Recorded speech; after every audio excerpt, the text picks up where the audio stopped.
What's up guys, my name is Ken, and today I will be showing you how I retrofit the Power Hobby 48mm long travel suspension onto the FMS FCX 24 using the Trio 43mm suspension. As you can see, the Power Hobby on the left is a little longer eye to eye compared to the Trio on the right, and when I fully compress them, as you can see here, you can see that the Power Hobby is just a little longer, but not by much. If I had the preload fully turned up to the top like I should have, you would see that the spring isn't actually that much more compressed on the Trio as compared to the Power Hobby, but you do get a little bit more height due to the additional length of the eye to eye. Now, to retrofit the Trio onto the Power Hobby is pretty simple.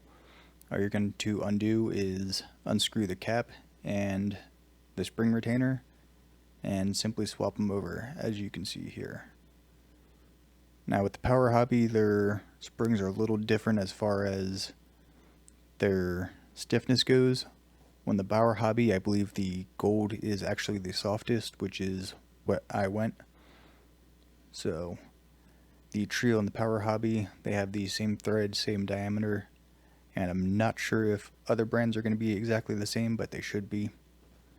So it's fairly simple to swap them up. And you're going to do the same thing for all four. If you can't get this bottom piece off, all you're going to do is hold the shaft with a pair of needle nose pliers and just give it a firm twist and it'll pop right off. Now the Power Hobbies are being sold as a 54mm long travel, but if you go down into the description, it'll say that it is 48mm. And these ones are for the axial FCX 24, which is why they are not a direct bolt-on.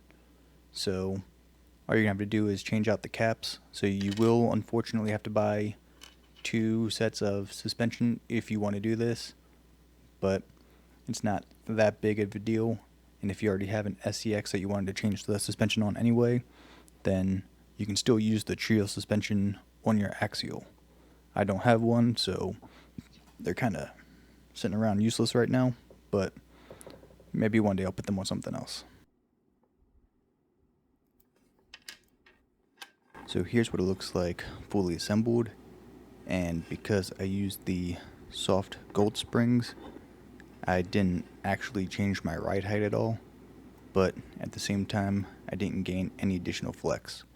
Using both the Trios like you see here and the hybrid like you see here, I only got 3 inches of flex, and that is because the Power Hobbies are actually physically limited to how far it can compress due to the oil filling cap.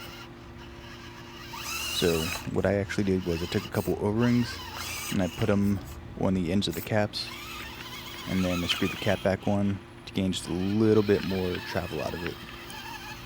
So this video you see right here is of the Trios before I moved them over to the Power Hobbies, and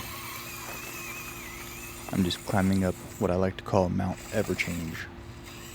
I call it that because as the wheels move the rocks, they'll kick them out, they'll fall down, they'll slide, and it's just an ever-changing obstacle. So no line will ever be the same, and it's extremely difficult.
here is with the hybrid suspension, and I actually managed to get a really clean line here, and it just kind of walked right up.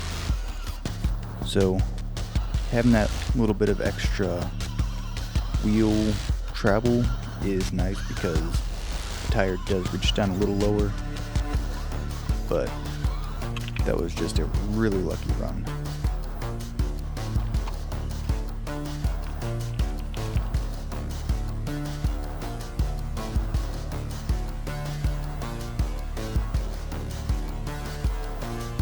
So you'll see right here that I'm actually going to try to climb it from inside, but I have never been successful climbing it anyway except for approaching it from the rear.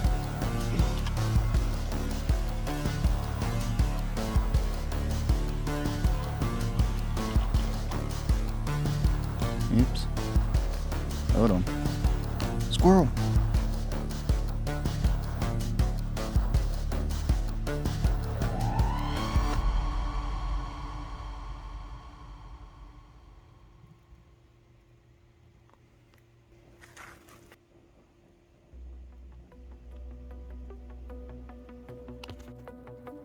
So here's just a few more attempts of me running up Mount Everchange with limited success, but hope you guys have enjoyed the video, and hope you have enjoyed my hybrid suspension setup.